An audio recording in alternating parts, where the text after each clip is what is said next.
días, miércoles 26 de junio, bienvenidas y bienvenidos a Igualdad es la Señal, este espacio de comunicación digital del Instituto de la Mujer para el Estado de Morelos. Agradecemos a todas las personas que ya nos escuchan a través de sus computadoras o sus teléfonos móviles y pues les pedimos que compartan para que podamos llegar a más personas. Les recordamos que el Instituto de la Mujer a partir de este año tiene nuevas instalaciones, estamos ubicadas en Pericón 114 en la colonia Mirabal, a un lado, o bueno, entre la Plaza Andrómeda y la Plaza Pericón. Estamos en un edificio morado, si ustedes pasan por afuera se alcanza a ver ya que, bueno, está pintado morado, tiene ahí el logotipo del Instituto de la Mujer y pues estamos brindando de lunes a domingo servicios de atención psicológica y asesoría legal de manera gratuita de 9 de la mañana a 6 de la tarde. Recuerden que seguimos operando en días festivos, hay guardias para los 365 días del año, igual que nuestra línea segura que opera las 24 horas del día a través de las 4 líneas telefónicas que estaremos circulando en pantalla. Y bueno, pues como ustedes saben y hemos estado impulsando a través de nuestras redes sociales, estamos pues en este mes de las paternidades, también mes de la diversidad sexual, pero muy importante para reflexionar pues cómo se están ejerciendo las paternidades en nuestro país, porque hay cifras pues bastante alarmantes al respecto, y para ello tenemos como invitada especial y estamos muy contentas de que nos acompañe ya en cabina y que ya nos ha acompañado en muchos procesos en el Instituto de la Mujer, el psicólogo José Juan San Vicente de la Unidad de Igualdad de Género de la Universidad Autónoma del Estado de Morelos. Bienvenido, José Juan. Un gusto estar aquí, muchas gracias. Muchas gracias, José Juan, por acompañarnos. Y bueno, pues decíamos que pues este mes de las paternidades siempre salen un montón de bromas y chistes al respecto, porque pues esta cultura del Día de las Madres pues no se ve en el Día del Padre y quién sabe por qué será, ¿no? Alrededor de esto, incluso amigos de repente hacen bromas de, oiga, no saben si están los restaurantes libres porque queremos ir a festejar el Día del Padre y qué tal que están llenos. Y ese tipo de bromas pues develan mucho de cómo viven las familias el Día del Padre, a diferencia del Día de las Madres, y que hay pues detrás toda una cultura en el ejercicio de estas paternidades. Hay cifras en torno a cómo está la crianza en nuestro país y bueno, detrás de ello hay todo un análisis y reflexión sobre los roles y estereotipos de género que seguimos reproduciendo pues hasta en las familias. Pero bueno, platícanos un poquito al respecto. ¿Por dónde entramos, José Juan? Justo por ahí y así, porque es hablar de que lo que llamamos paternidad tiene luces y sombras, es decir, tiene sus cosas buenas y sus cosas negativas. A mí me gusta analizar las palabras, me gusta entrar como a la historia de todo esto, y de origen yo entiendo que la palabra pater ya incluso tiene un significado negativo. Pater tiene que ver con ser dueño de. Y entonces cuando lo llevamos al origen, por decirlo de alguna forma, de dónde surgen este tipo de palabras, tenía que ver con el dueño de los individuos o personas que estaban dentro de lo que llamaban familia. Familia también tiene una connotación negativa. Familia tiene que ver con un grupo de hambreados o un grupo de esclavos. Entonces de ahí viene los orígenes de. Entonces cuando decimos paterfamelius o paterfamelius, se refiere, si ustedes lo traducen, como al dueño de los esclavos. De ahí viene esta connotación. Entonces, esta condición de ser pater es ya de origen una condición negativa. Así ha evolucionado a través del tiempo. Bien lo decías, cuando hablamos de lo masculino, y esa es otra palabra de esas feas, masculus, el que tiene más, el que es más que, a diferencia de feminus, feminus, que es la que no tiene fe. Entonces, esas dos condiciones históricas ya empiezan a darnos una idea de que hay una relación tensa, agresiva, una lucha de poder. Y cuando lo llevamos al plano del ser papá, es una condición que tiene que ver con cómo ejercemos los varones nuestro paternaje. Palabras nuevas, por cierto. O sea, decimos paternaje como si siempre lo hubiéramos tenido en nuestro vocabulario, no es así.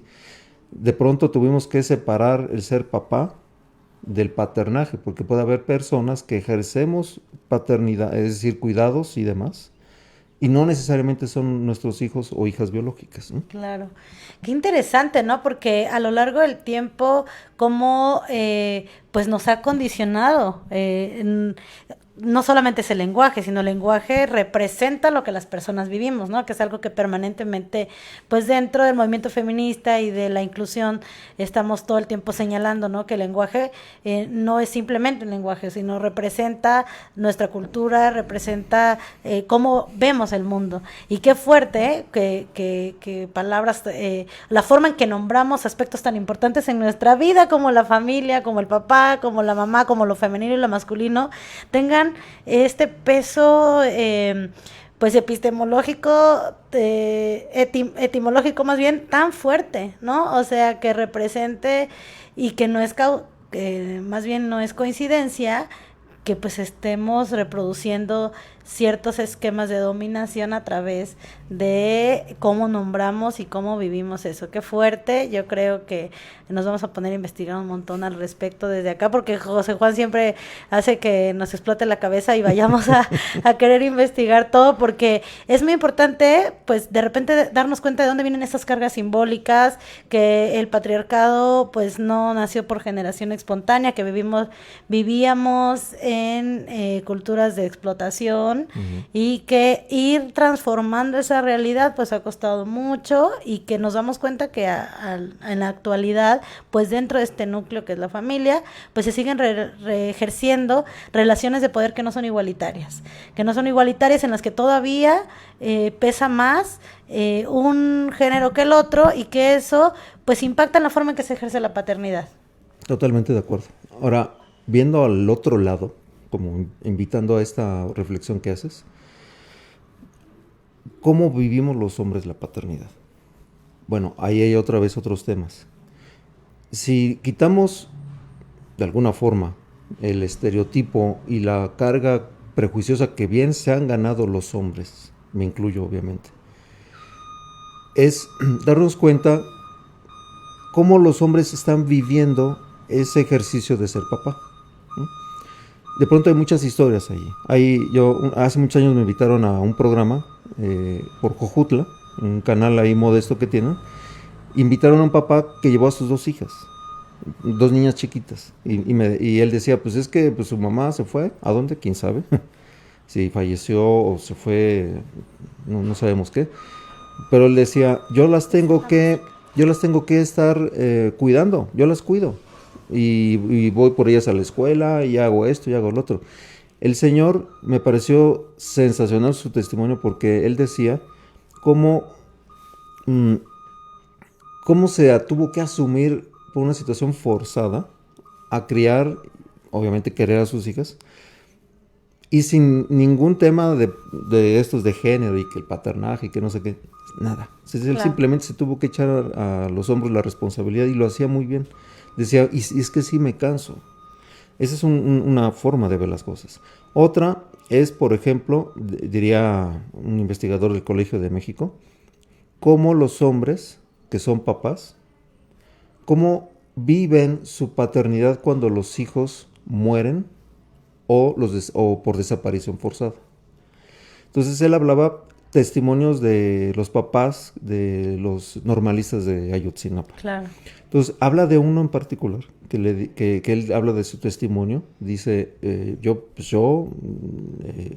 campesino, mi hijo se iba a ir a su escuela, no teníamos dinero, se iba a ir caminando, todavía llegó conmigo y me dijo, papá, ya me voy, me dio un beso. Alguien en ese momento le da dinero al señor, se echa a correr el papá, no lo alcanza porque por algún motivo alguien le da un aventón al hijo, y el papá dice, yo le iba a dar dinero para que él regresara a casa. Ya no lo volvió a ver. ¿Qué le sucede a estos hombres cuando viven esta desaparición forzada, ¿no? de los hijos? Y hay muchos testimonios al respecto. Cómo los hombres vivimos las emociones, y si de por sí está muy limitada la forma de cómo lo expresamos y lo vivimos y lo hablamos, cómo vivirán una pérdida tan grande. Claro. Esa es una. Otra.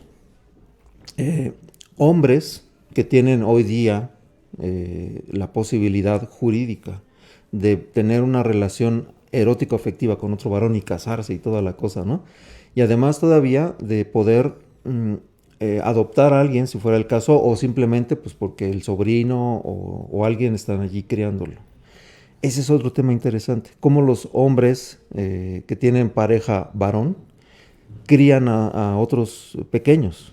Más allá de la creencia y del estereotipo de, ay, no, los van a hacer homosexualitos. No pasa eso.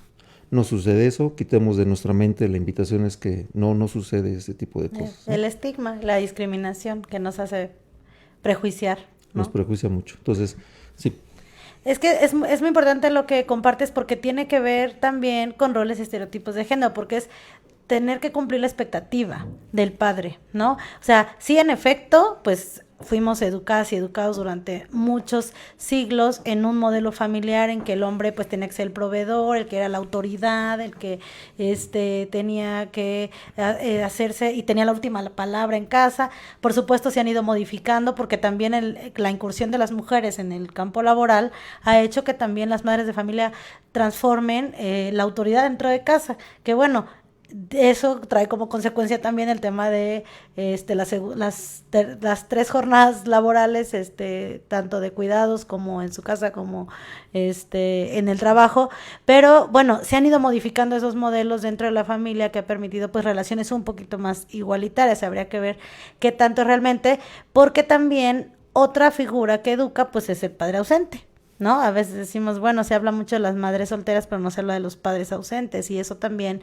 educa y forma, ¿no? El que tengamos una figura ausente. Pero bueno, en torno al cumplimiento de la expectativa, ¿no? De qué ser un papá, cómo debería ser un papá, pues también hay una carga, como el ser hombre, una carga emocional fuertísima, de tienes que ser el proveedor, tienes que ser el que tenga la última palabra, el liderazgo, no sé qué, y cosas que pues se han construido pues de manera desigualitaria en los hogares, y que pues poco a poco los hombres se empiezan a dar cuenta de que no necesariamente es así, ¿no? Que podemos, tanto las mujeres podemos descansar los trabajos en la corresponsabilidad con nuestra pareja, como también los hombres tienen que descargar ese peso ideológico de yo soy el único responsable, ¿no? Cuando se puede construir, digamos, estamos hablando de una familia pues tradicional, ¿no? Donde hay mamá, papá, porque sabemos que las familias en México son mucho más diversas que eso, ¿no? Pero en una familia tradicional donde hay mamá y papá, pues estamos buscando que se generen relaciones más igualitarias para descansar el peso, tanto emocional y físico, de hombres y de mujeres también, porque pues esta carga histórica que nos han enseñado, pues también pesa, ¿no? Me hace recordar una película que vi, no me acuerdo cómo se llama el título, pero es una película de los 80s, mexicana, de un señor de clase media-baja mexicana, de la Ciudad de México, entonces DF, el taxista, y entonces un día la mujer le dice, su esposa, que no me gusta mucho la palabra, dice, porque también, pues ya todas las palabras, o sea, todo está mal, la forma en que nos nombramos, todo está mal. Todo está mal, porque fíjate, cónyugus, yugus es cadena. Claro. Y es decir, con el que te pone la cadena, ¿no? En fin, ¿no? Entonces, su pareja, ya, digámosle modernamente, ¿no? Entonces, ella se pone a vender Avon o Tupperware, ¿no? Y el marido muy ofendido le dice, ¿por qué vendes eso? ¿Que no te mantengo yo? Pues sí, pero yo tengo que hacer, dice ella, ¿no? Entonces, ella le va muy bien, crece el negocio, a él le va mal, en el taxi, se lo roban, lo asaltan, no sé qué, y dice ella, pues si tú quieres dejo de trabajar, y él responde, no, ahora más que nunca, no debes dejar de hacer esto. Es decir, hay un elemento central que es el económico, el laboral. Claro. Y hay una idea que es cuando se mueve el tema económico, los roles de género cambian. Cuando la economía se mueva hacia el lado patriarcal, es decir, machista, donde se favorece más de este lado, los roles de género se vuelven más tradicionales. Cuando hay una crisis económica, tiene que haber este movimiento necesariamente, ¿no? Entonces, regresando a la pregunta, ¿cómo está esto representado? Bueno, sí, por si a los hombres nos cuesta trabajo hablar de nuestros paternajes, entiéndase paternaje como esta predisposición emocional y de pensamiento para criar y acompañar a un nuevo ser humano, o una nueva ser humana. Este tipo de situaciones lo que provocan es que encontramos que hay muchos hombres que tienen el tiempo y la forma, pero no todos. Y la otra es cómo yo, si de por sí tengo limitaciones para contactar con mis emociones, cómo lo expreso con mi hijo o mi hija. Claro. Otra, si yo de por sí como papá o mamá, en este caso papá, tengo limitaciones para entender mi cuerpo, mi vida, mis emociones, por consecuencia voy a tener limitaciones con mis hijos y mis hijas. Esto de la escuela para padres y madres, antes se le decía solamente para padres, es una limitante muy importante. Ojalá lo pudiéramos volver a retomar. Los papás y mamás no sabemos. Una vez hice un ejercicio, hace algunos años, un ejercicio donde yo les decía a los hombres, a ver, tu hijo o hija, o lo que vayan a hacer, el ser humano, van a hacer. Eres papá primerizo. ¿Qué necesitas saber? Y las respuestas eran increíblemente chistosas todas, chistosas y trágicas. Claro. ¿Tengo que hacer algo yo? No sé. Pues no es algo que tiene que hacer la mamá. Claro. Y una serie de ideas, ¿no? Entonces yo les decía a esos hombres, bueno, tu hijo está llorando, o hija, está llorando y no se calma. ¿Qué harías? Pues que lo haga la mamá. Bueno, ok. Hablarle a mi esposa. Hablarle a mi esposa. ¿O a quién le preguntarías? O sea, no, hay una dificultad para imaginar cómo puedo resolver esa situación. Lo que decimos baby shower, ¿no? O las fiestas de prenacimiento, me gusta más. Entonces, no lo veían tanto, no lo pueden prever. El otro tema que tiene que ver con la interrupción del embarazo, cómo los hombres lo vivimos. Claro. Y ahí diríamos, desde un enfoque quizás prejuicioso, pues los hombres no hacen nada. No, sí hacen. Hay algunos que no hacen nada, literal. Hay otros que más o menos se quieren interesar y hay otros que sí se involucran mucho. O sea, no todos los podemos meter en la misma cesta. Y ahí tiene que ver como cómo entiendo mi paternaje cuando está interrumpido. O la posibilidad de ser papá y que decidimos no hacerlo. Ahí es otra dimensión. Y muchos se sienten también frustrados, tristes, porque a lo mejor sí querían, pero pues ella dijo que no y que en este momento no estaba bien y él pues apoya. En fin, hay una serie de respuestas ahí metidas, ¿no? Las emociones sí permean mucho, hay una dificultad para hablarlo. Cuando ya llega el hijo o la hija, depende el momento. Algo que tenemos como limitante de los seres humanos en lo general es nos cuesta mucho trabajo modificar nuestras identidades y nuestras formas de pensar frente a los hijos y a las hijas, y más en su sexualidad. Cuesta mucho trabajo, ¿no? Me imagino.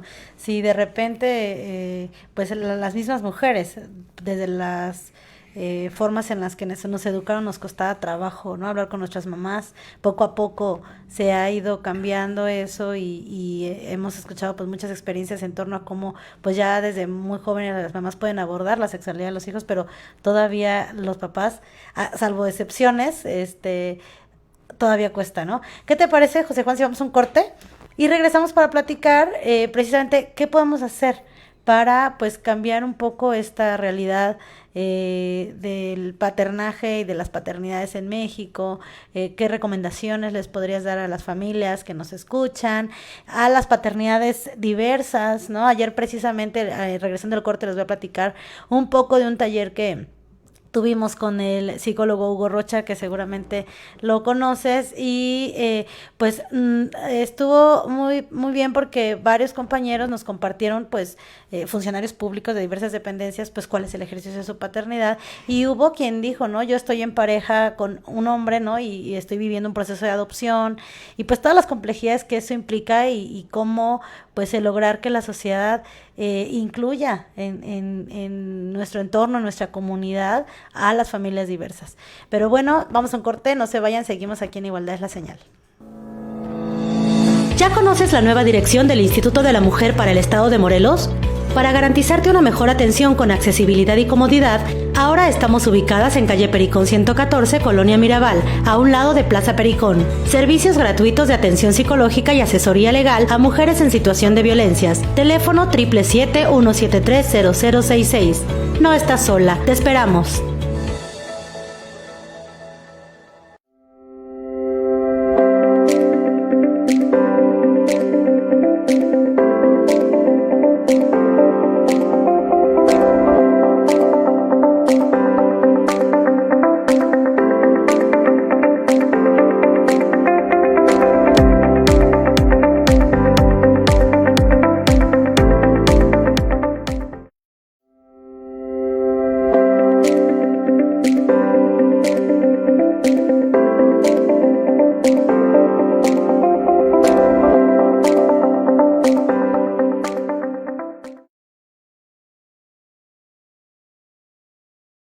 este espacio de comunicación del Instituto de la Mujer para el Estado de Morelos. Gracias a quien nos sigue escuchando y recuerden que pues todos nuestros programas al concluir los pueden encontrar en nuestro canal de YouTube, así nos encuentran como Instituto de la Mujer para el Estado de Morelos.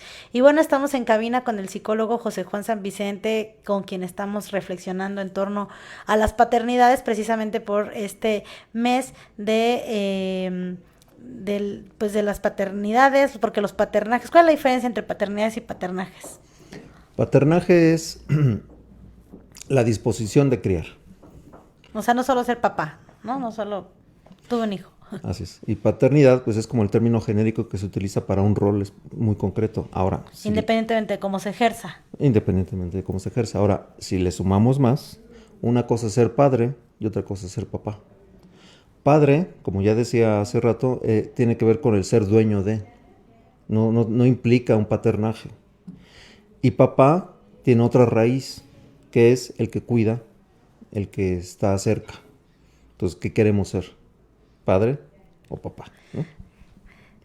Vamos a cambiar nuestra campaña de qué padre ser padre, porque precisamente no estamos reflexionando desde el principio del programa la raíz etimológica de las palabras y de la forma en que nos seguimos nombrando, y que a veces sin saberlo tiene una carga simbólica tan profunda que pues al enunciarla y al tenerla como parte de nuestra vida cotidiana, pues tiene esa carga simbólica, también ejerce un poder específico, ¿no?, en nuestra vida. Decíamos, José Juan, ¿qué podemos hacer para que, bueno, sabemos que pues muchas de las campañas que se han impulsado, en las que tú mismo has participado, de masculinidades distintas, en las que pues podamos aprender otra forma de ser hombre, pues atraviesa también, para quienes son papás, otras posibilidades del ejercicio de la paternidad. ¿Qué podemos mensaje dar a los hombres que nos escuchen, a los papás que nos escuchan? Yo creo que hablar es muy importante. No es un acto mecánico de proferir palabras y sonidos. Cuando yo he trabajado con hombres, yo me doy cuenta que cuando el otro se siente escuchado, comprendido, no juzgado, algo pasa en la mente de la gente. Y no solamente en hombres, en mujeres, ¿no? Cualquier persona, pues, ¿no? Sea del tamaño, color, arriba, abajo, donde sea, ¿no? Escuchar es muy importante, y entre los hombres es mucho más importante. A los hombres nos cuesta muchísimo trabajo juntarnos para hablar de nosotros. Ahí sí lo digo en masculino. En nosotros, aunque de repente yo he tenido experiencias interesantes de hombres trans hablando sobre su forma de cómo quieren ser su rol. También son bienvenidos, bienvenides. Y en este tema de hablar, yo lo veo fundamental. Quitándole la parte trivial o quizás malentendida, hablar implica encontrarme a través del otro. Bueno, esa es una. Otra, la ternura. Históricamente a los hombres yo creo que sí, se nos ha quitado el derecho a la ternura y a las emociones. Claro. Luego, la ternura es una forma de respuesta antipatriarcal. Traduzco eso. Antivalores tradicionales, donde los hombres se nos ha limitado la forma de expresión. Cuando se trata de la crianza, yo, si me permiten decir algo que a mí me sucedió, lo vi y me pareció muy impactante, porque siempre es así. Lo puedo ver en el otro, pero cuando nos pasa a nosotros o a nosotras, es distinto. Yo tenía a mi hijo recién nacido. Llegan unos amigos a casa a conocer a mi nuevo chamaco, y al único que tengo, y yo lo tengo en los brazos y empieza a llorar. Y mi amigo dice, ya está llorando tu hijo. Ya está pidiendo irse con su mamá. Lo volteo a ver, le digo, no, se hizo pipí, ahorita vengo. Entonces voy, lo cambio y ya regresa el niño ya tranquilito. Pero ese testimonio que él me reflejó me pareció muy impactante. Porque claro, los hombres no somos capaces de cuidar. Claro, de sentir cobijo, de hacer sentir cobijo, ¿no? De hacer sentir tranquilidad, seguridad, ¿no? En los brazos, qué fuerte. Mucho. Entonces, el derecho a la ternura y a los cuidados es muy importante. Segundo elemento. Entonces, el derecho a hablar, a juntarnos, a hablar de cómo vivimos nuestro paternaje, ya sea de nuestros hijos, hijas o no, porque también tenemos la posibilidad de criar y de acompañar a otros nuevos seres, aunque no sean de nuestra sangre. Otro, el derecho a la ternura, que eso es fundamental. Derecho a la ternura hay que quitarle el prejuicio de que eso tiene que ver con erotismo. Claro. No tiene que ver.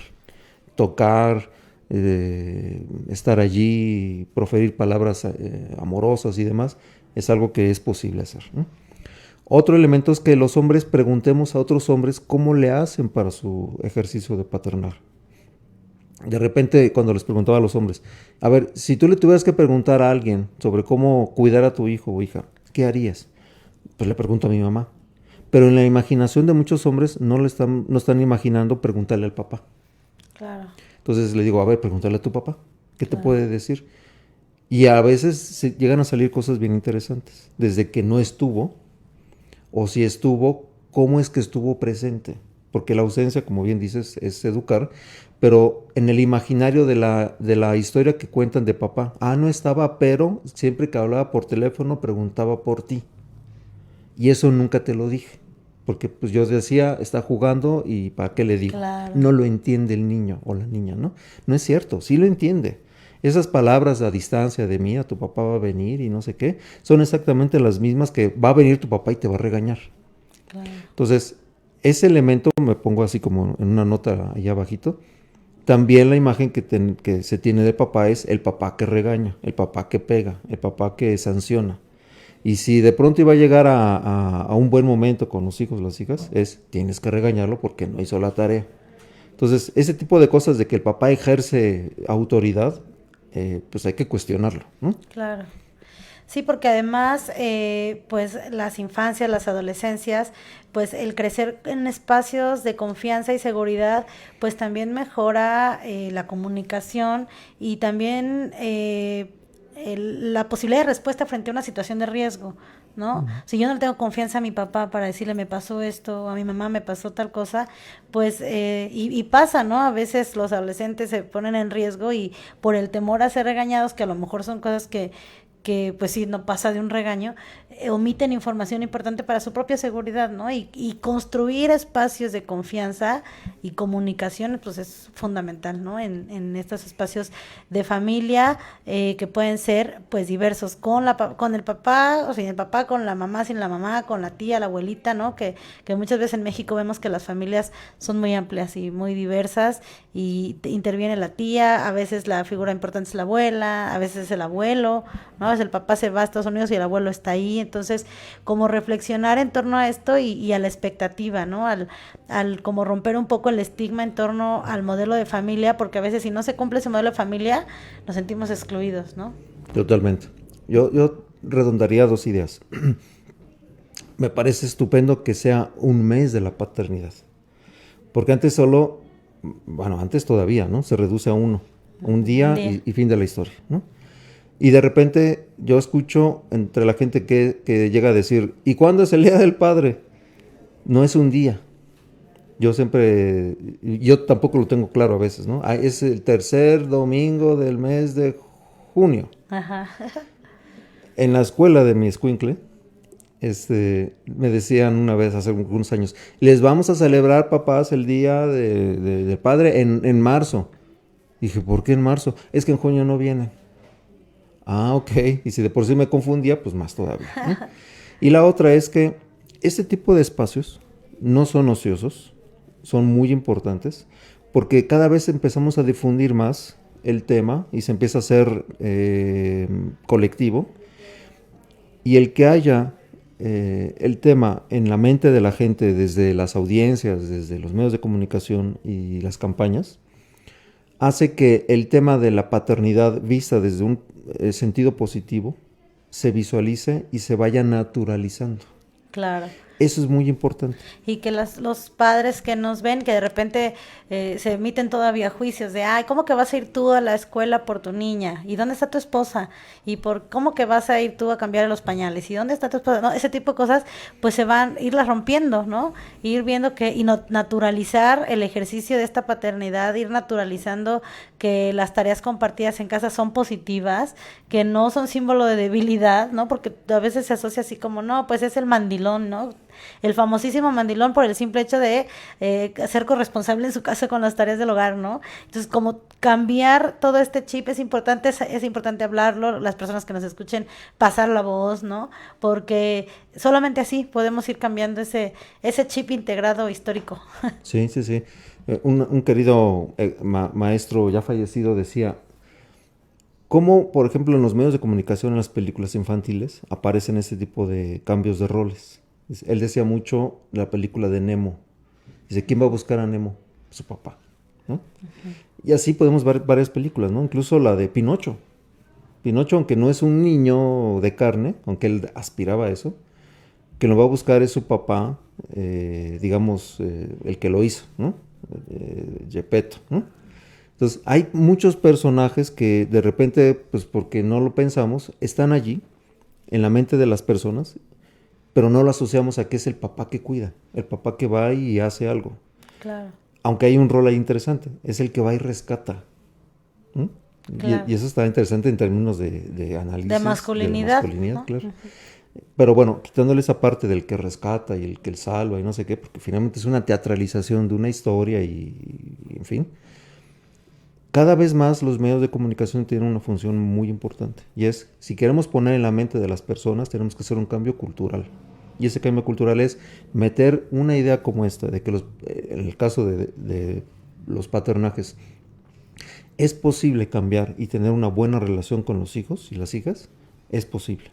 Y cambiar la contracultura de lo que, por ejemplo, hace 2 años, 3, si no mal recuerdo, un maestro en un congreso exponía el tema de la paternidad. Entonces él ponía las novelas mexicanas como el tema negativo.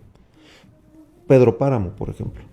Entonces decía, a ver allí Pedro Páramo, cómo es el cuate malo de la historia, que es el que arrebata, viola, embaraza, y todo el mundo decía, pues todos somos hijos de él. Entonces es una visión negativa del ser papá, obviamente. Claro. Uh-huh. Pues qué interesante, José Juan, porque sí es estar como reflexionando las cosas que reproducimos a veces sin darnos cuenta, ¿no? A veces incluso le damos connotaciones positivas sin darnos cuenta a ciertas formas de convivencia, a ciertas formas del ejercicio del poder que pensamos que son positivas y no nos damos cuenta, pues que también hay una afectación, ¿no? Emocional, física, y que hay que ir analizando, transformando, a veces sin sobreintelectualizar todo, ¿no? Porque a veces nos vamos al otro lado de sobreintelectualizar ya nuestra plática, entonces ya nos vemos muy aburridos, pero sí es importante reflexionarlo, ¿no? Tenerlo en mente, cuestionarnos siempre es importante porque pues las cosas siempre cambian, ¿no? Y la realidad ahí está, las realidades van cambiando y es importante verlas, nombrarlas y pues también impulsar transformaciones positivas porque finalmente pues el objetivo es que podamos vivir en igualdad, libres de violencia, porque pues sabemos que las paternidades hegemónicas y violentas pues generan violencia también contra las mujeres, entonces todo esto pues tiene como objetivo que podamos vivir libres de violencia, en igualdad, en mejores condiciones de vida para todas y todos y pues eso es parte también muy importante de lo que hace también José Juan acá en la Unidad de Igualdad de Género de la unidad de la Universidad Autónoma, qué joya que te tengan allá y qué importante pues que podamos tener esos espacios para dialogarlo. Te agradecemos mucho, José Juan, que nos hayas acompañado esta mañana. Un gusto. Muchas gracias. Pues les vamos a pasar aquí unas fotitos, le voy a pedir a Karenín que nos comparta unas fotitos que del día de ayer precisamente en el marco del 25 de noviembre, ya ves que pues cada mes el día 25 la ONU impulsa que sea el Día Naranja para visibilizar las violencias contra las mujeres y como Instituto de la Mujer para el Estado de Morelos, por instrucción de la doctora en Derecho Guadalupe Isela Chávez Cardosa, nuestra presidenta, se impulsó un conversatorio, taller sobre paternidades, precisamente el día de ayer con el psicólogo Hugo Rocha, y te decía que pues fue muy interesante ver al funcionariado, a hombres de las dependencias, porque sucede que a veces en este tipo de encuentros son las mujeres las que participan, ¿no? Son muchas más pues las mujeres que están en espacios obviamente de temas de igualdad, de género, de vida libre de violencias y afortunadamente ayer pues hubo participación también de hombres que estuvieron reflexionando acerca de su paternidad, de cómo han vivido, qué qué les ha sembrado tanto su papá, pero también cómo ellos han ejercido su paternidad con sus hijas y con sus hijos, y pues experiencias muy interesantes que pues es importante detonar, porque a veces cuando solamente lo leemos, lo escuchamos, no es lo mismo que cuando lo reflexionamos, ¿no? Y como tú decías hace rato, lo vemos en nuestra vida cotidiana y te das cuenta de chin, hice esto y no me había dado cuenta, lo he normalizado tanto que no me había dado cuenta que probablemente es un ejercicio de violencia, ¿no? Les invito a que, bueno, vayan a nuestras redes sociales, ahí está pues el boletín de un poco, que resume un poco el trabajo de lo que realizamos el día de ayer, y bueno, seguimos en la campaña Es Padre Ser Padre, la vamos a cambiar a bueno, es padre ser papá, es madre ser papá. Ahí vamos a ver cómo reflexionamos nuestra nueva campaña. Pero pues te agradecemos mucho, José Juan, por acompañarnos esta mañana. Nos escuchamos el próximo miércoles aquí en Igualdad de la Señal.